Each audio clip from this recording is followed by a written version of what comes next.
Hello guys, मैं आपका भाई दोस्त educator of economics love Kaushik स्वागत करता हूं आपका कॉमर्स वाला में। और दोस्तों, आपके कमेंट्स पढ़कर आपके डाउट्स इकट्ठे किए हैं, उन सभी डाउट्स के सॉल्यूशन आज की वीडियो में आपको बताए जाएंगे। 11वीं क्लास के लिए सतर्क होने की बात है। माइक्रो इकोनॉमिक्स और स्टैटिस्टिक्स के डाउट्स आपको बता रहा हूं। और हां, जिन बच्चों के कोई डाउट नहीं है ना, वो भी इन डाउट्स को जरूर देखना। क्यों? क्योंकि एग्जाम की प्रिपरेशन में ये जो दूसरे बच्चों के डाउट हैं, तो ये कॉमन और मेन डाउट्स हैं। ये किसी और के भी डाउट हो सकते हैं। अगर आपका इसके अलावा कोई और डाउट है, कमेंट सेक्शन में बता दो। मैंने बोल ही रखा है, जो तुम ज्यादा डाउट्स देते हो उन सब के ऊपर वीडियो बनाऊंगा। तो सब आपने डाउट्स दिए तो उसके ऊपर वीडियो आ गई है, तो देख लो। बेसिकली माइक्रो स्टैट्स के डाउट्स हैं। बच्चे कह रहे हैं कि सर कॉस्ट वाला चैप्टर ना बहुत बड़ा है, उसकी ऑल फॉर्मूला की एक लिस्ट बना के दे दो। मैं तुम्हें साथ में बताऊंगा फॉर्मूला कैसे बनते हैं, ठीक है।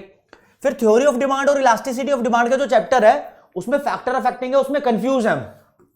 तो ये बता दूंगा, एक एक क्रिस्टल क्लियर कर दूंगा। ये तो इतना मोस्ट महा इंपॉर्टेंट टॉपिक है, पेपर में क्वेश्चन आता ही आता है। दोनों में से एक तो आएगा, दोनों भी आ सकते हैं। फिर एक इक्विलिब्रियम वाला डायग्राम है, और मीन मोड मीडियन में मीन के अलग अलग सीरीज में फॉर्मूला, और मीन डेविएशन और स्टैंडर्ड डेविएशन के बारे में जो बच्चों ने पूछा है, वो चीजें मैं आज की क्लास में बताऊंगा। बेसिकली आपको एक बात बता दूं, स्टैटिस्टिक्स में सीबीएसई बोर्ड के अगर आप स्टूडेंट हो तो ये लास्ट वाला डाउट आपके काम का नहीं है। बाकी अदर स्टेट बोर्ड के बच्चों के लिए ये लास्ट वाला डाउट काम का, बाकी सबके लिए सारे डाउट काम के हैं। मस्त मक्खन मलाई की तरह एक एक चीज क्रिस्टल क्लियर कर दूंगा। सबसे पहले आते हैं दोस्तों कॉस्ट वाले चैप्टर पे। देखो जी, कॉस्ट वाले चैप्टर में आपको 7 आइटम पढ़ने हैं। 3 आइटम टी से स्टार्ट है, टी फैमिली बोलता हूं। 3 आइटम ए से स्टार्ट है, उनको ए फैमिली बोलता हूं। और एक है एम यानी मार्जिनल कॉस्ट। तो तीनों के बारे में देखो। पहला टोटल कॉस्ट, दूसरा टोटल वेरिएबल कॉस्ट, तीसरा टोटल फिक्स कॉस्ट। ये 3 टी फैमिली के हैं, ठीक है। इसके अलावा चौथे नंबर पे आ जाओ, इधर लिखता हूं एवरेज कॉस्ट, और इसको कहीं कहीं एवरेज टोटल कॉस्ट भी बोलते हैं दोस्तों।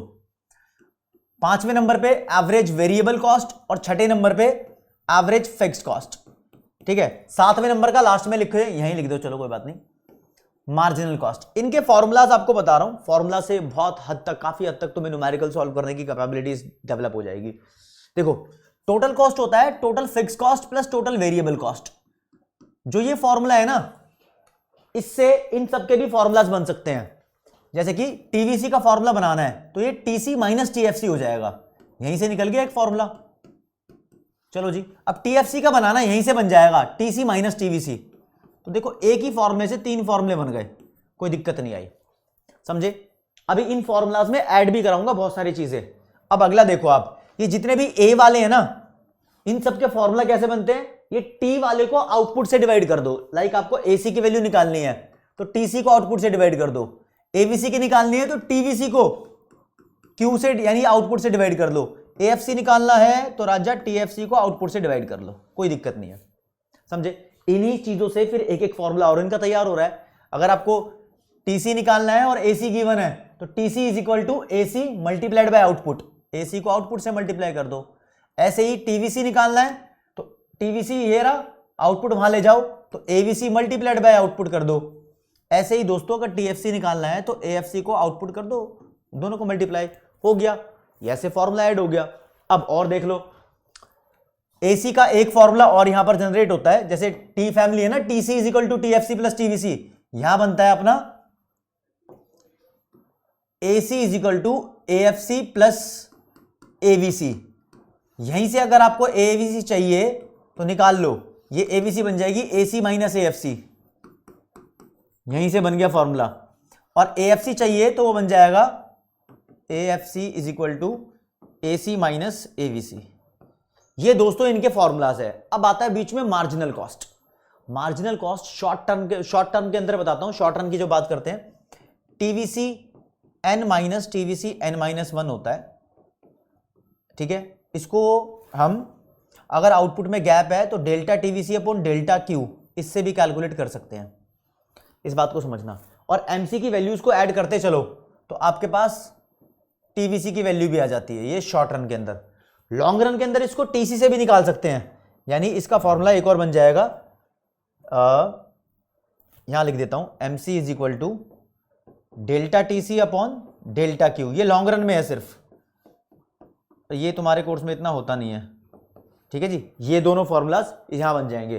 तो एमसी की वैल्यूज को जोड़ोगे तो टीसी की वैल्यू भी आ सकती है, लेकिन लॉन्ग रन के अंदर अपने पास शॉर्ट रन का ही मैटर होता है। तो ध्यान रखना, ये पूरी फॉर्मूला लिस्ट है, इसको फॉलो कर लोगे मस्त मलाई मक्खन, 5 मिनट के अंदर आपको बता दिया कॉस्ट के बारे में सब कुछ। अब फैक्टर अफेक्टिंग डिमांड और factor affecting elasticity of demand को लेकर कंफ्यूज हो भाई, बढ़िया बहुत अच्छे लेवल का तरीका है मेरे पास फैक्टर अफेक्टिंग डिमांड आपको याद कराने का, याद भी हो जाएंगे। देखो हैंड टू हैंड क्या लिखा है मैंने, फैक्टर्स अफेक्टिंग डिमांड, इसको हम डिटर्मिनेंट्स ऑफ डिमांड भी बोलते हैं, डिटर्मिनेंट्स ऑफ डिमांड। अगर आपको ये याद नहीं हो रहे ना तो मेरे कहने से ये याद कर लो, TIPPER, टिपर, ये है factors affecting demand. Full form देखो, देखो जी, टी का मतलब है टेस्ट एंड प्रेफरेंसेस, अभी समझाऊंगा अभी। आई का मतलब है इनकम ऑफ द बायर या इनकम ऑफ कंज्यूमर, कुछ भी मान लो। पी का मतलब है प्राइस ऑफ ऑन गुड, यानी price of the good itself. और अगले पी का मतलब है पॉपुलेशन, पॉपुलेशन। इस पॉपुलेशन को दोस्तों आप नंबर ऑफ कंज्यूमर भी बोल सकते हो, जितने कंज्यूमर है मार्केट में वही जनसंख्या है ना, बायर्स की जनसंख्या। ई का मतलब एक्सपेक्टेशन है, इसको सिर्फ एक्सपेक्टेशन मत लिखना, इसको पूरा लिखना पड़ेगा, expectation of change in price in near future, मैंने छोटा सा लिख दिया। आर का मतलब है रिलेटेड गुड्स, तो इसको हम लिखेंगे प्राइस ऑफ रिलेटेड गुड्स। समझ रहे हो? अब इनके एक्सप्लेनेशन का ओवरव्यू ले लो मुझसे कि क्या बोलते हैं एक्सप्लेनेशन। देखो टेस्ट एंड प्रेफरेंस के बारे में बात करते हैं। देखो टेस्ट एंड प्रेफरेंस बदलते क्यों हैं? टेस्ट एंड प्रेफरेंस बदलते हैं जमाने के हिसाब से, मूड के हिसाब से, फैशन के हिसाब से, टेक्नोलॉजी के हिसाब से, कस्टम के हिसाब से, ट्रेडिशन के हिसाब से। मूड कर रहा है कॉफी पीने का तो कॉफी पियेंगे, मूड कर रहा है चाय पीने का तो चाय पियेंगे। तो बदल रहा है मूड के हिसाब से। टेक्नोलॉजी बदली तो फोन बदले, है ना, टीवी बदले, पहले डब्बे वाले टीवी होते थे, फिर एलसीडी, फिर एलईडी, हो ही जा रहे हैं ट्रांसफॉर्मेशन। नहीं, अब पहले कुर्ता पजामा पहनते थे, फिर कोट पैंट पहनते थे, अब जीन्स पहनते हैं, फिर निक्कर, फिर पता नहीं क्या। नहीं, तो ऐसे भी डिमांड बदलती है फैशन के हिसाब से। और कभी कभी शादी होती है तो शादी वाले एथनिक वेयर्स पसंद आते हैं, लड़की को लहंगा पसंद आता है, नॉर्मली वेस्टर्न वियर पहनती है, वेस्टर्न वियर्स पहनती है, ठीक है। तो फिर कस्टम और ट्रेडिशन के हिसाब से डिमांड बदलती है। तो किसी चीज़ के लिए आपके टेस्ट एंड प्रेफरेंस फेवरेबल है तो आप उसकी डिमांड ज़्यादा करते हो, अगर अनफेवरेबल है तो उसकी डिमांड कम करते हो। लिखा कैसे जाएगा? Favourable taste and preferences leads to increase in demand and unfavourable taste and preferences leads to decrease in demand. Full stop. Taste and preferences changes due to change in mood, technology, fashion, time, custom, tradition etcetera. एक दो word भी ध्यान रख गए उससे काम चल जाएगा। ये एक्सप्लेनेशन है इजी लैंग्वेज में। फिर आ जाएगा जी इनकम ऑफ द बायर कैसे अफेक्ट करती है डिमांड को। इसके अंदर दो बातें बताते हैं हम। देखो जी, नॉर्मल गुड से अलग लेना देना है और इंफीरियर गुड से अलग लेना देना है। इस बात को सुन लो। बोलते हैं नॉर्मल गुड्स के केस में इनकम के साथ पॉजिटिव रिलेशन होता है, इंफीरियर गुड्स में इनकम के साथ नेगेटिव रिलेशन होता है। यानी in case of normal goods demand rises with rise in income, demand falls with fall in income, right. And in case of inferior goods, there is inverse relationship between income of the buyer and demand for the commodity. It means that as income rises, demand falls and vice versa. इतना लिख सकते हो। Language change कर लिए, थोड़ी प्यारी सी language बोली है, बच्चे सुन रहे होंगे तो कंटेंट नोट्स के तौर पे उनके समझ में आ सकता है। ये तो बहुत प्यारा है प्राइस ऑफ ऑन गुड, इसको तो बच्चा बच्चा जानता है कि प्राइस बढ़ता है तो डिमांड कम होती है, प्राइस कम होता है तो डिमांड बढ़ती है। लॉ ऑफ डिमांड से रिलेटेड है पूरा का पूरा, ठीक है ना। अगले पे आ जाओ, पॉपुलेशन। कहते हैं मार्केट में जितनी ज्यादा पॉपुलेशन होगी तो टोटल मार्केट की डिमांड भी उतनी ज्यादा हो जाएगी। ज्यादा बंदे खरीदने वाले हैं तो ज्यादा डिमांड बढ़ी हुई दिखेगी, बंदे कम है खरीदने वाले तो डिमांड कम हो जाएगी, ठीक है जी। और तो यहां पर पॉपुलेशन बढ़ी तो डिमांड बढ़ी, पॉपुलेशन घटी तो डिमांड घटी। तो डिमांड और पॉपुलेशन में हो गया पॉजिटिव रिलेशन, जैसे प्राइस और डिमांड में था नेगेटिव रिलेशन। समझे? आ जाओ एक्सपेक्टेशन पे।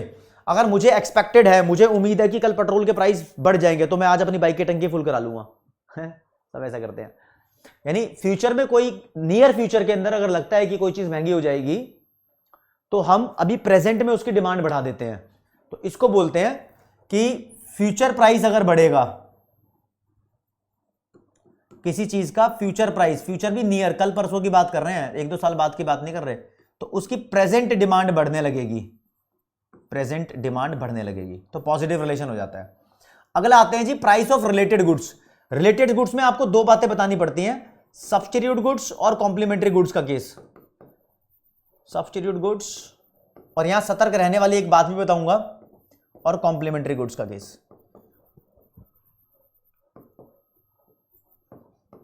देखो जी, सब्स्टिट्यूट गुड्स होती है पेप्सी और कोक, चाय और कॉफी। सब्स्टिट्यूट गुड्स वो गुड्स होती है जो एक दूसरे की जगह पे आसानी से इस्तेमाल हो जाए, एक चीज नहीं है तो दूसरी चीज मिल जाए, रिप्लेस कर दे एक दूसरे को, है ना। कॉम्प्लीमेंट्री गुड्स जॉइंट गुड्स होती हैं, यानी ये इस्तेमाल होगी तो जॉइंटली होंगी, एक साथ होंगी, वरना इनका कोई यूज नहीं है। जैसे कार और उसका फ्यूल, मोबाइल फोन और उसकी बैटरी एक साथ इस्तेमाल होंगे, है ना। उल्टे पैर का जूता और सीधे पैर का जूता एक साथ इस्तेमाल होंगे, अलग अलग इस्तेमाल कोई इस्तेमाल नहीं है। तो सब्स्टिट्यूट गुड्स के केस में बोलते हैं अगर पेप्सी महंगी हो गई तो कोक की डिमांड बढ़ जाएगी, क्योंकि पेप्सी महंगी होगी तो कोई लोग पेप्सी नहीं खरीदेंगे ना, उसकी जगह किसको खरीदेंगे, कोक को खरीदेंगे। तो in case of substitute goods there is a positive relation between price of one good and demand for another, as price of one good rises demand for another rises and vice versa. And complementary goods के case में उल्टा relation होता है, अगर भाई petrol महंगा हो गया तो लोग पेट्रोल से चलने वाली कार को कम खरीदेंगे। तो यहां पर मान लो दो गुड्स कॉम्प्लीमेंट्री गुड्स है, एक का प्राइस बढ़ता है तो दूसरे की डिमांड कम हो जाती है। तो in case of complementary goods there is inverse relation between price of good 1 and demand for good 2, इतना लिखे आओ, एंड वाइस वर्सा, आपका काम हो जाएगा। तो basically these are the factors affecting demand. मैंने 6 कराए हैं, होते और भी हैं, आपको इतने से ही काम चला लें, कोई दिक्कत परेशानी वाली बात नहीं है। फिर अब बच्चे कंफ्यूज है, सर ये तो ठीक है आपने करा दिए, लेकिन factor affecting elasticity of demand वो इसकी तरह ही लगते हैं, वो कैसे हैं यार वो बताओ। तो क्योंकि बड़े इंपॉर्टेंट क्वेश्चन है भाई, पेपर में तो आता है नहीं, तो उसको क्लियर करते हैं। अगला मैं बता रहा हूं आपको, ये है factors affecting elasticity of demand, ED लिखा है मैंने, determinants of elasticity of demand भी बोलते हैं इसको। अगर आपने याद करना है तो ऐसे कर सकते हो, NSUI। अब बड़े हो जाओगे ना तो DU में एडमिशन लेने की इच्छा होगी, तो DU में एक इलेक्शन की पार्टी है जिसका नाम NSUI है, एक ABVP होती है, NSUI होती है, और भी होती है, ये पॉपुलर पार्टी है। फिर एक HTTP कर लो, ठीक है ना, ऐसे कुछ भी याद कर लो, ये निमोनिक्स बन गया एक्रोनिम जिससे आप फैक्टर्स याद कर सकते हो। अब देखो, N का मतलब है नेचर ऑफ अ कमोडिटी, ये फैक्टर्स हैं नेचर ऑफ कमोडिटी, कि जो भी कमोडिटी की हम बात कर रहे हैं उसका नेचर क्या है। S का मतलब है नंबर ऑफ सब्स्टिट्यूट्स या अवेलेबिलिटी ऑफ सब्स्टिट्यूट्स। U का मतलब है नंबर ऑफ यूजेस, U का मतलब यूज है, नंबर ऑफ यूजेस। I का मतलब है income level of the buyer, income level of buyer. और H का मतलब है दोस्तों हैबिट, आदतें भी यहां मजबूर करती हैं। T का मतलब टाइम पीरियड, एक और T आ गया ना, इस वाले T का मतलब टोटल एक्सपेंडिचर का हिस्सा, तो शेयर इन टोटल एक्सपेंडिचर, है ना। और P का मतलब है पोस्टपोनेंट ऑफ यूज, पोस्टपोनेंट ऑफ यूज। देखो इसमें पहले एक्सप्लेन करने का तरीका देखो, एक्सप्लेन क्या करना है। जो डिमांड वाले फैक्टर्स थे ना, उसमें बताना था कि डिमांड कब बढ़ेगी और कब कम हो जाएगी किसी भी फैक्टर की वजह से। यहां पर हर एक फैक्टर में आपको बताना है कि कब डिमांड ज्यादा इलास्टिक होगी, कब डिमांड कम इलास्टिक होगी। ज्यादा इलास्टिक को आप सिर्फ इलास्टिक बोल दो, मोर इलास्टिक बोल दो, मोर देन यूनिटरी इलास्टिक बोल दो, कुछ भी बोल दो। और कम इलास्टिक को आप लेस इलास्टिक, सिर्फ इन इलास्टिक बोल दो, कुछ भी बोल दो। डिमांड ज्यादा इलास्टिक जब होती है जब जल्दी बदलने लगती है, जब डिमांड नहीं बदले तो या कम बदले उसको बोलते हैं लेस इलास्टिक। जैसे एक बच्चा है जिद कर रहा है, उसको वो चाहिए चाहिए आइटम, खिलौना चाहिए चाहिए, तो उसके लिए खिलौने की डिमांड लेस इलास्टिक हो गई, भाई वो बदलता नहीं है, उसको चाहिए, चाउमीन चाहिए ही चाहिए, ठीक है, तो चाउमीन की डिमांड लेस इलास्टिक हो गई। अगर डिमांड बदली जा सकती है तो डिमांड इलास्टिक है या फिर मोर इलास्टिक है, कुछ भी बोल लो। अब देखो बात करते हैं एक पॉइंट वाइज, यहां लिख दिया दोस्तों पहला point, nature of a commodity. अब कमोडिटी जो तुम यूज करते हो उसका नेचर क्या है, या तो वो नेसेसिटी गुड होगी, नेसेसिटी को बोलते हैं एसेंशियल, जैसे कि जिंदा रहने के लिए जो चीजें जरूरी हैं, ऑक्सीजन, एयर, फूड, वाटर, ये चीजें जिंदा रहने की जरूरी हैं, इनको एसेंशियल गुड्स या नेसेसरीज बोलते हैं। इसके अलावा गुड्स होती हैं लग्जरी आइटम्स, ये आरामदायक चीजें होती हैं जैसे कि कार, एसी वगैरह। तो इसमें आपको कंपेयर करके बताना है कि किसकी डिमांड ज्यादा इलास्टिक है। अब भैया लग्जरी गुड्स के बिना जिंदा रह सकते हैं, एसेंशियल गुड्स के बिना जिंदा नहीं रह सकते, तो demand for essential goods are less elastic and demand for luxury goods are more elastic relatively, इन दोनों को कंपेयर करें तो। ठीक है जी। अगला पॉइंट, नंबर ऑफ सब्स्टिट्यूट्स को काफी सारी बुक में लिखा हुआ है, नंबर ऑफ क्लोज सब्स्टिट्यूट्स। इसके अंदर हमें बताना है कि जिस गुड के ज्यादा सब्स्टिट्यूट होते हैं उसकी इलास्टिसिटी कैसी होती है, यानी और जिस गुड्स के फ्यू यानी कम सब्स्टिट्यूट होते हैं उसकी इलास्टिसिटी कैसी होती है।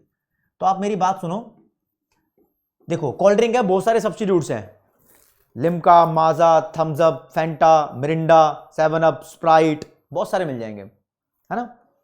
तो जिस चीज के ज्यादा सब्स्टिट्यूट्स हैं उसकी इलास्टिसिटी ज्यादा होती है, जिस चीज के कम सब्स्टिट्यूट्स है उसकी इलास्टिसिटी कम होती है। किस सेंस में बोल रहा हूं मैं, जिसके ज्यादा सब्स्टिट्यूट्स है ना, आप उसके बारे में सोच सकते हो, ये नहीं मिला तो वो ले लेंगे, वो नहीं मिला तो वो ले लेंगे, वो नहीं मिला तो वो ले लेंगे, आप डिमांड बदल रहे हो।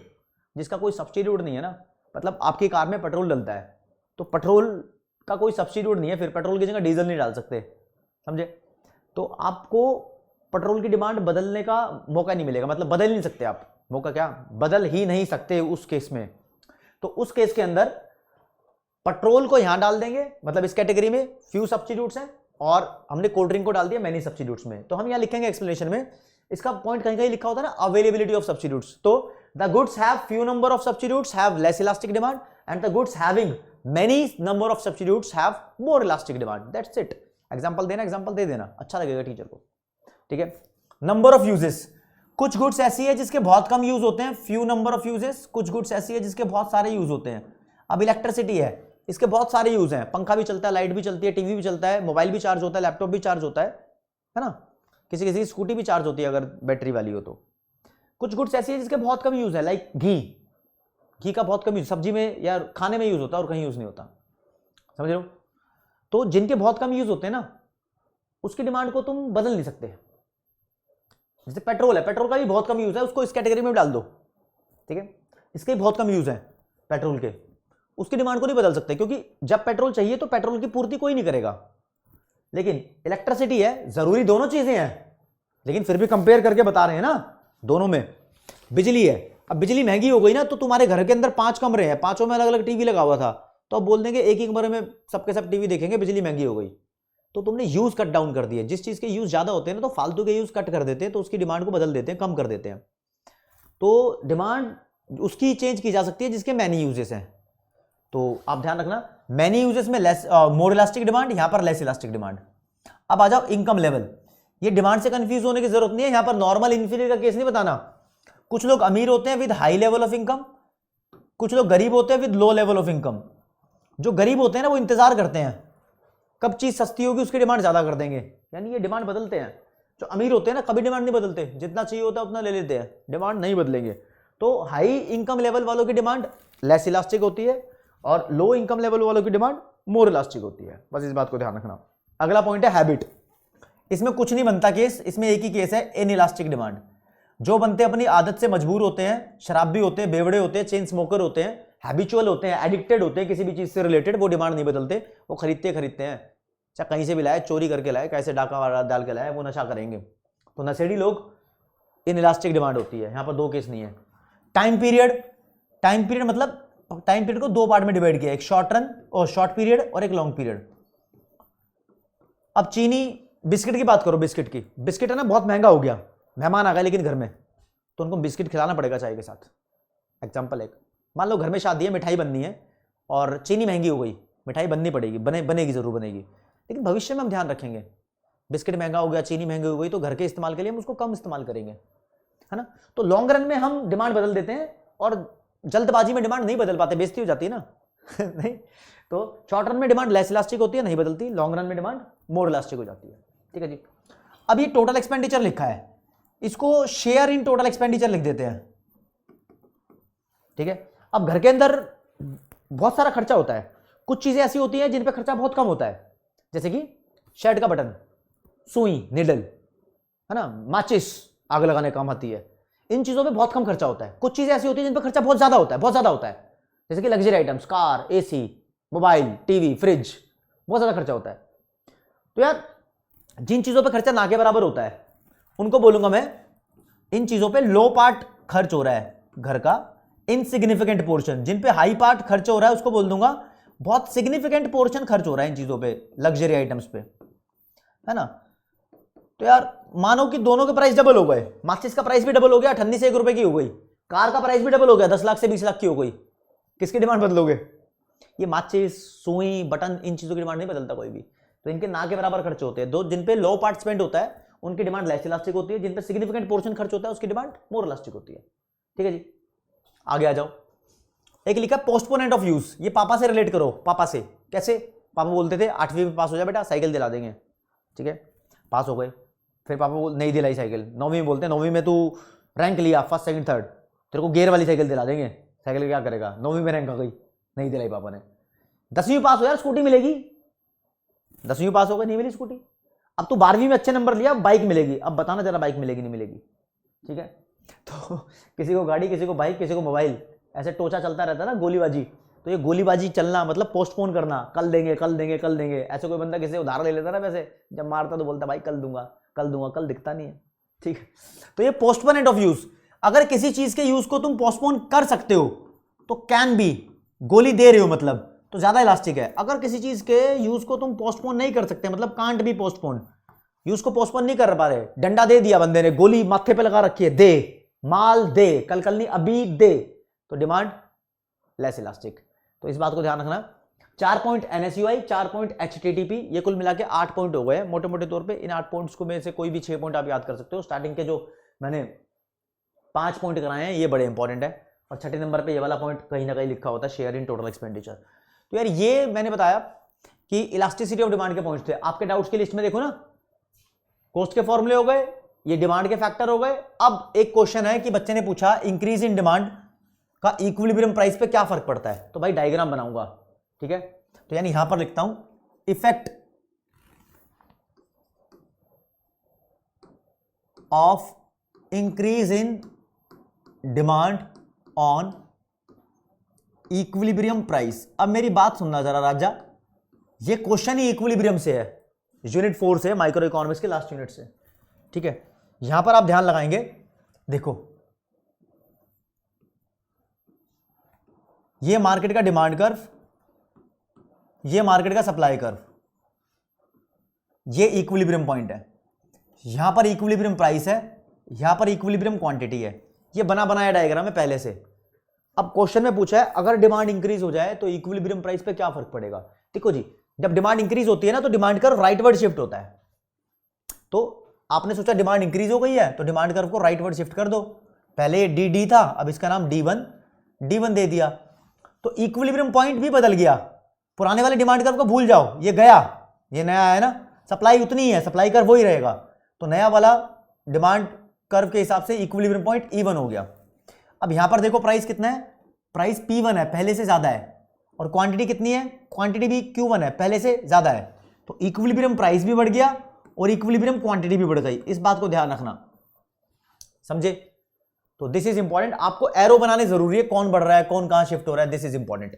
पेपर में क्वेश्चन आ सकता है, अगर कस्टमर के टेस्ट एंड प्रेफरेंस फेवरेबल हो गए तो इक्विलिब्रियम प्राइस पे क्या फर्क पड़ेगा, हम बोलेंगे फेवरेबल हो गए तो डिमांड बढ़ जाएगी, ये होगा। अगर कंज्यूमर की इनकम बढ़ गई नॉर्मल गुड्स के लिए तो क्या होगा, डिमांड इंक्रीज हो जाएगी। अगर कंज्यूमर की इनकम डिक्रीज हो गई इंफीरियर गुड्स के लिए तो क्या होगा, डिमांड इंक्रीज हो जाएगी, यही होगा। अगर इक्विलिब्रियम पे इंपैक्ट पूछ रहा है तो ये डायग्राम बनाने हैं। ठीक है, अगर इक्विलिब्रियम पे नहीं पूछ रहा तो दैट्स इट, कोई दिक्कत वाली बात नहीं है, समझे? तो ये बड़ा इंपॉर्टेंट है। अच्छा, एक केस मुझे यहां पसंद आता है कि देखो जरा, जब डिमांड और सप्लाई दोनों एक साथ बढ़ते हैं, ठीक है, सेम रेशियो में, सेम प्रोपोर्शन बोल दो इसको, ठीक है ना, सेम प्रोपोर्शन में, साइमल्टेनियस इंक्रीज बोलते हैं दोस्तों इसको। और या फिर डिमांड और सप्लाई जब एक साथ डिक्रीज होते हैं सेम प्रोपोर्शन में, ये वाला केस मस्त लगता है। यहां पर इक्विलिब्रियम प्राइस चेंज नहीं होता, ये डिक्रीज सेम प्रोपोर्शन, ठीक है जी। क्या, अब देखो इधर, ये डिमांड सप्लाई का इक्विलिब्रियम एस्टैब्लिश कर रहा हूं मैं, ठीक है जी, ये मैं अपनी तरफ से बता रहा हूं आपको, ये आप ध्यान रखना। अगर डिमांड और सप्लाई दोनों इंक्रीज हो जाएं इक्वली तो डिमांड कर राइटवर्ड शिफ्ट कर दिया, इसी गैप से सप्लाई कर को भी मैं राइटवर्ड शिफ्ट कर देता हूं, तो नया इक्विलिब्रियम यहां बनता है। अगर दोनों डिक्रीज हो जाए तो डिमांड कर्व को लेफ्टवर्ड शिफ्ट कर दिया, सप्लाई कर्व को भी लेफ्टवर्ड शिफ्ट कर देता हूं, तो नया इक्विलिब्रियम यहां बनता है। अब आप देखिए नए इक्विलिब्रियम पे प्राइस कितना है, वही है जो पहले था, क्वांटिटी बढ़ गई है सिर्फ, है ना, ये राइटवर्ड ये भी राइटवर्ड। अब यहां पर ये लेफ्टवर्ड था ये भी लेफ्टवर्ड था, नया इक्विलिब्रियम पे प्राइस वही है, यहां क्वांटिटी कम हो गई। यानी दोस्तों जब डिमांड और सप्लाई दोनों इक्वल रेशो में इंक्रीज होते हैं या इक्वल रेशो में डिक्रीज होते हैं तो प्राइस कांस्टेंट रहता है। दोनों केस में इक्विलिब्रियम प्राइस चेंज नहीं होता, इक्विलिब्रियम प्राइस रिमेन सेम या फिर कांस्टेंट, एक ही बात, सिर्फ क्वांटिटी पे फर्क पड़ता है। दिस इज इंपॉर्टेंट क्वेश्चन, ये बहुत सारे स्कूल के अंदर आया हुआ है, बहुत सारे बच्चे पूछते हैं डाउट को, इंस्टाग्राम पे मेरे पूछ लेते हैं फोटो खींच खींच के, तो उन बच्चों के लिए क्लियर किया है। जिन बच्चों ने इंस्टाग्राम पे मेरे से स्टोरी में टैग करके क्वेश्चन पूछा है ना, मैंने हर एक बच्चे का जवाब दिया है, समझे, बिल्कुल जवाब दिया है। आगे बढ़ो जी। अब मैंने बोला कि चलो आपके डाउट्स क्लियर हो गए। अब बच्चे पूछ रहे हैं जी सर सेंट्रल टेंडेंसी में मीन का फॉर्मूला। देखो जी मीन की बात करें ना तो जो मीन आप पढ़ते हो, मीन की बात करते हैं, आप पढ़ते हो अरिथमेटिक मीन,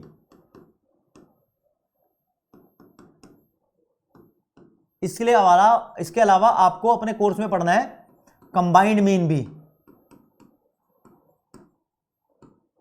आपको पढ़ना है वेटेड मीन भी, फिर एक करेक्टेड मीन वाले क्वेश्चन भी हैं। इसके अलावा और बताऊं वैरायटी, एक होता है ज्योमेट्रिक मीन, एक होता है हार्मोनिक मीन, इतने सारे मीन होते हैं, बट जो लास्ट वाले दो लिखे हैं ना ये तुम्हारे सिलेबस में नहीं है, नॉट इन सिलेबस। अब मीन के अर्थमेटिक मीन, जब जब आप मीन पूछते हो तो उसका मतलब अर्थमेटिक मीन होता है, ठीक है। तो यहां पर देख लो methods of calculating arithmetic mean. Mean को कैलकुलेट करने के हमारे पास दोस्तों तीन मेथड हैं। एक है डायरेक्ट मेथड,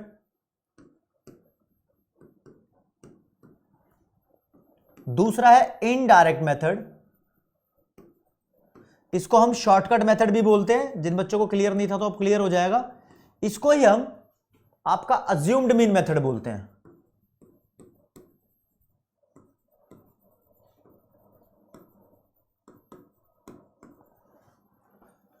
ठीक है, और एक होता है स्टेप डेविएशन मेथड।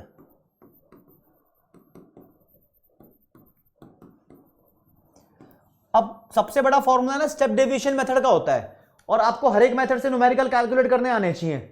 तो basically step deviation method preference देना, इसमें यार फॉर्मूला चाहे बड़ा हो लेकिन कैलकुलेशन का अमाउंट छोटा छोटा हो जाता है। जितना तुम छोटा फॉर्मूला यूज करोगे ना उतनी कैलकुलेशन हैवी हो जाएगी, जितना तुम बड़ा फॉर्मूला यूज करोगे उतनी कैलकुलेशन आसान हो जाएगी। और स्टेप डेविएशन इसलिए तो आपको करना जरूरी है क्योंकि पेपर में क्वेश्चन आ जाता है सीधा, जनरली ज्यादातर यही आता है कि स्टेप डेविएशन मेथड से ही सॉल्व करो, ठीक है।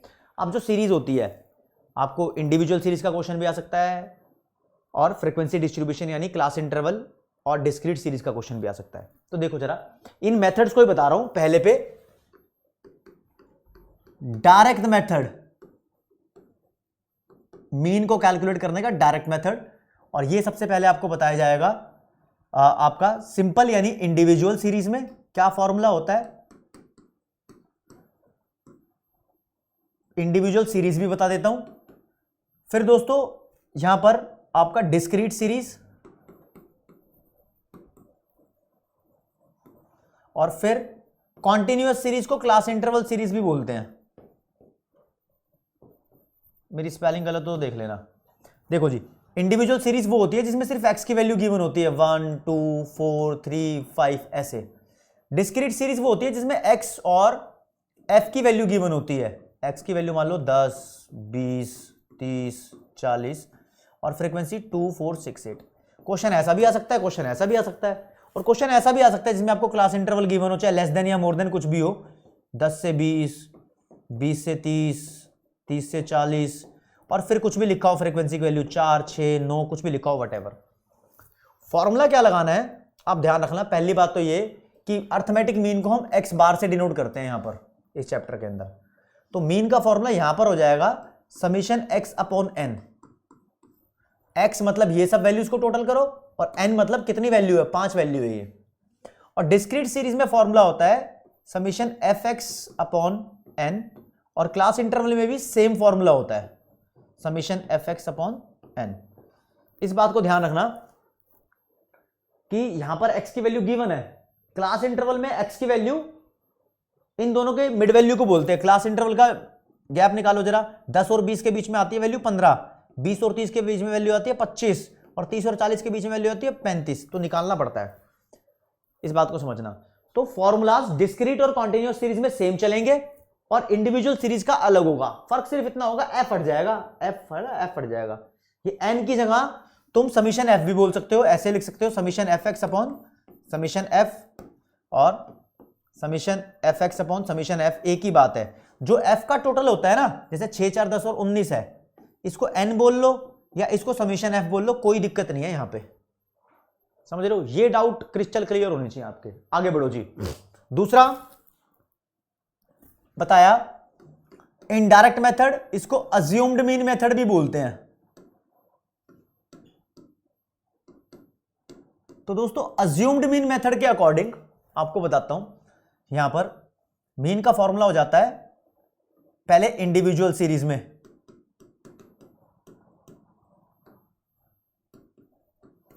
फिर फ्रीक्वेंसी वाली सीरीज में, दोनों में, चाहे क्लास इंटरवल हो और चाहे डिस्क्रीट सीरीज हो। उसको मैं फ्रीक्वेंसी डिस्ट्रीब्यूशन बोल रहा हूं, दोनों को मिला के। ठीक है जी। इसके अंदर फॉर्मूला होता है यही, a plus summation d upon N. यहां पर फॉर्मूला होता है a plus summation F D upon N. d का मतलब होता है x माइनस a की वैल्यू। a अपनी मर्जी से कुछ भी मान लो x की वैल्यू में से, यहां पर भी d का मतलब यही होता है x माइनस a। a अपनी मर्जी से कोई भी एक वैल्यू लेट कर लो। जनरली कोई बीच की वैल्यू लेट करोगे तो कैलकुलेशन ईजी हो जाती है, और सब लोग बीच की ही वैल्यू लेट करते हैं। अगला आ जाओ जी, थर्ड नंबर का स्टेप डेविएशन मेथड।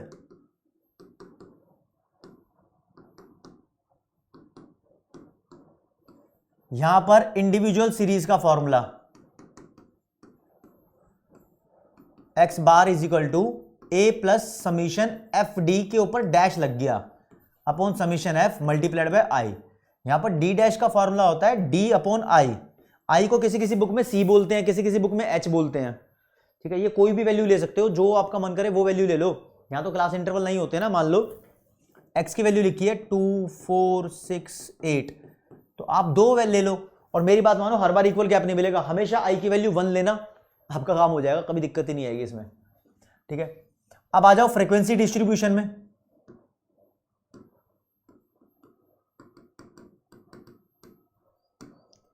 इन दोनों सीरीज में फॉर्मूला बन जाता है समीशन, a लगाएंगे plus summation F D dash upon summation f multiplied by i। अब यहां एक गड़बड़ है, देखो जी, इसमें f तो होता ही नहीं, तो आपको f तो लिखना ही नहीं, इंडिविजुअल सीरीज में f नहीं है ना। हाँ, यह गड़बड़ी है। तो यहां summation d dash upon n है मल्टीप्लाइड बाय i। इस बात को समझना जरा है। ठीक है, पीछे भी नहीं लगाया था ना f, हाँ नहीं लगाया था, यहाँ भी f नहीं है। तो ये हो गया आपका। और यहाँ पर भी d डैश का मतलब यही होता है d अपॉन i। काफ़ी सारी बुक में ऐसा लिखा होता है x minus a upon i। अरे x माइनस a d तो है, पीछे बताया था ना, तो इस बात को ध्यान रखना है। अब दोस्तों देखो, आपके डाउट्स क्लियर हो रहे हैं, तो जो आपने बोला था मैं वो सब चीज़ करा रहा हूँ। अब सेंटर टेंडेंसी तक पहुंच गए, मीन डेविएशन और स्टैंडर्ड डेविएशन पे आ गए हैं। इस बार के सेशन में सीबीएसई में नहीं है, तो इस बार के लिए तो स्टेट बोर्ड वाले ही आगे वीडियो को देखेंगे और मीन डेविएशन और स्टैंडर्ड डेविएशन की बात करते हैं। देखो, मीन डेविएशन हमारे कोर्स के हिसाब से 2 तरीके से कैलकुलेट किया जाता है। Mean deviation measure of dispersion वाले चैप्टर का पार्ट है। 2 तरीके से, एक मीन डेविएशन थ्रू मीन, जो मैंने x बार लिख दिया, एक होता है मीन डेविएशन थ्रू मीडियन। 2 तरीके से कैलकुलेट होता है। अब बच्चों को इसका डायरेक्ट मेथड में प्रॉब्लम आ रही थी, यानी मीन डेविएशन थ्रू मीन का फॉर्मूला होता है summation F D upon summation F. ठीक है, और यहां भी फॉर्मूला यही होता है, mean deviation median summation F D upon summation F. कह रहे हैं सेम फॉर्मूला है, अंतर क्या है भाई? यहां डी का मतलब होता है एक्स माइनस एक्स बार, यानी मीन निकालना पड़ेगा आपको। यहां डी का मतलब होता है एक्स माइनस एम, एम का मतलब मीडियन, यानी यहां पर आपको मीडियन निकालनी पड़ेगी उस्ताद, उसके बिना काम नहीं चलेगा। तो इसलिए ये कंफ्यूजन थी आपको, तो ये कंफ्यूजन मैं क्लियर करना चाहता था। अब आ जाते हैं अपने स्टैंडर्ड डेविएशन पे।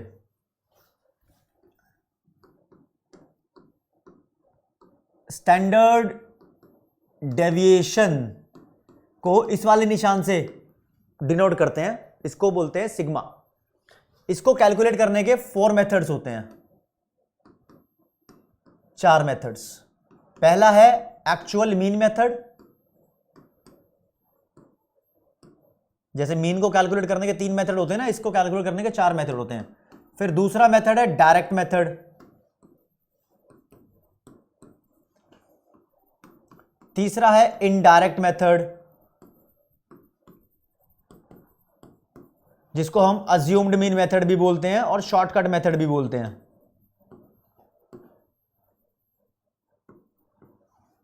ठीक है, और चौथा है स्टेप डेविएशन मेथड।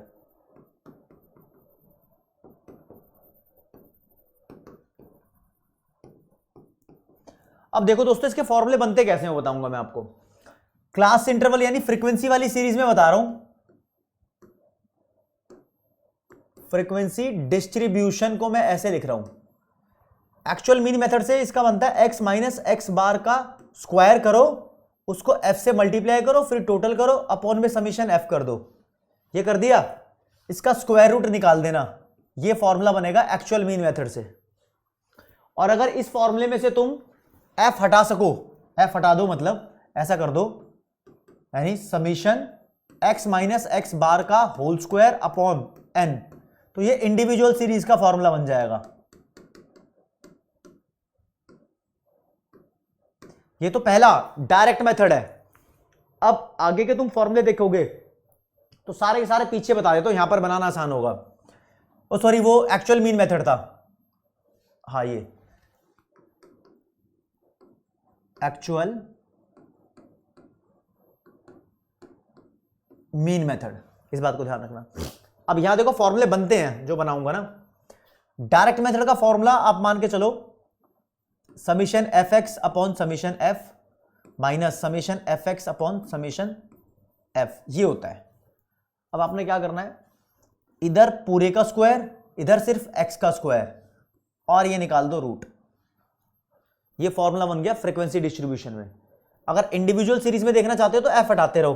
क्या बन जाएगा इंडिविजुअल सीरीज में, summation X upon N minus summation X upon N. अब पेन का कलर चेंज कर देता हूं ताकि आपको क्लियर हो जाए। एक्स का कर दो स्क्वायर और इस पूरे का कर दो स्क्वायर, इसको डाल दो।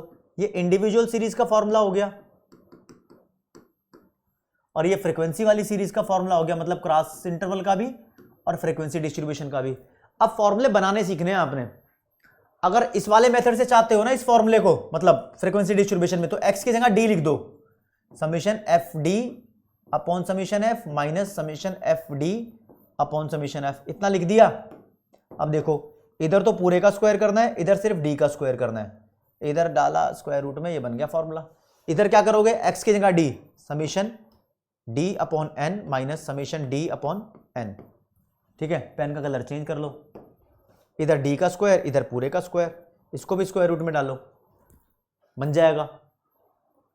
समझ लो, डी का मतलब वही एक्स माइनस ए रहेगा हमेशा। अब स्टेप डेविएशन मेथड में देखोगे तो वही लिखना है, summation F D upon summation F minus summation F D upon summation F. अब कायदे वाली बात देखना यार, यहां पर डी नहीं है, डी डैश है। ठीक है, अब स्क्वायर करनी है तो इधर तो पूरे की स्क्वायर है, इधर सिर्फ डी डैश की स्क्वायर है, और ये हो गया स्क्वायर रूट में, बाहर मल्टीप्लाई हो जाएगा आई से। आई का मतलब डिफरेंस बिटवीन क्लास इंटरवल्स। ठीक है, और इसके बाद देख लो, इधर क्या करना है, समीशन जहां डी लिखा है ना वहां डी डैश लिख दो, बस काम 35, summation D dash upon N, इधर पूरे का स्क्वायर, उधर होता आई, बाहर कर दो, स्क्वायर रूट में तो रहेगा ही रहेगा। तो यार ये तरीके थे फॉर्मूला बनाने के। इस हिसाब से आपको जो मुश्किल फॉर्मूला लग रहे थे ना वो आसान लगने लगेंगे, कोई दिक्कत वाली बात आएगी नहीं। अब आगे बढ़ते हैं जी। ठीक है। आपको यहां पर इंडेक्स नंबर की एक चीज बताने वाला था मैं, कॉस्ट ऑफ लिविंग इंडेक्स, जिसको कंज्यूमर प्राइस इंडेक्स बोलते हैं। इसको आप लास्पेरे के फॉर्मूले से कैलकुलेट कर सकते हो। लास्पेरे का फॉर्मूला क्या होता है? लास्पेरे का फॉर्मूला होता है, देखो, summation P upon summation P, ऊपर 1 नीचे नोट, इधर भी क्यू नोट इधर भी क्यू नोट, मल्टीप्लाइड बाय 100। लास्पेरे का प्राइस इंडेक्स कैलकुलेट करना, कंज्यूमर प्राइस इंडेक्स आ जाएगा। इसको कॉस्ट ऑफ लिविंग इंडेक्स भी बोलते हैं, इसको रिटेल प्राइस इंडेक्स भी बोलते हैं। इस चैप्टर में बच्चों को फिशर का इंडेक्स कैलकुलेट करने में प्रॉब्लम हो रही है, ठीक है। तो प्राइस इंडेक्स ऊपर लिखा फिशर का, ये होता है जी, लास्पेरे का निकालो, फिर पास्चे का इंडेक्स निकालो, स्क्वायर रूट निकाल दो, जो भी आंसर आएगा फिशर का हो जाएगा। अब आपको अगर मान लो ऐसे आ गया 136 इसका मल्टीप्लाइड बाय 138 इसका, और स्क्वायर रूट कैसे निकालोगे? बच्चों को स्क्वायर रूट नहीं निकालना होता, तो निंजा टेक्निक देख लो, यहां से स्क्वायर रूट नहीं निकालना, इन दोनों को प्लस करके 2 से डिवाइड कर दो, आंसर आ जाएगा 137। यही हो गया आंसर। लगभग अप्रोक्सीमेटली ठीक होता है आंसर। इस टेक्निक से आपकी कैलकुलेशन बहुत सारी बच सकती है, सिर्फ यहां पर इसको इस्तेमाल करना कैलकुलेशन में, और कहीं मत करना इसको इस्तेमाल, आपका काम बन जाएगा। समझ रहे हो? और इंडेक्स नंबर में दोस्तों एक इन्फ्लेशन रेट भी देख लो। इन्फ्लेशन रेट को निकालने का फॉर्मूला होता है होलसेल प्राइस इंडेक्स से। Wholesale price index latest minus wholesale price index पुराना अपॉन होलसेल प्राइस इंडेक्स पुराना, मल्टीप्लाइड कर दो 100 से, ये इन्फ्लेशन रेट भी निकल जाता है। इंडेक्स नंबर वाले चैप्टर में है। तो ये भी छोटी मोटी चीजें थी जो बच्चे पूछ रहे थे लगातार, अब मुझे ध्यान आई तो मैं लिखता गया, ठीक है ना। आप ऐसे ही अपने डाउट्स लिखो, वो भी सॉल्व कराए जाएंगे। आज के क्लास में फिर इतना ही दोस्तों। जय हिंद, जय भारत, नमस्कार, धन्यवाद।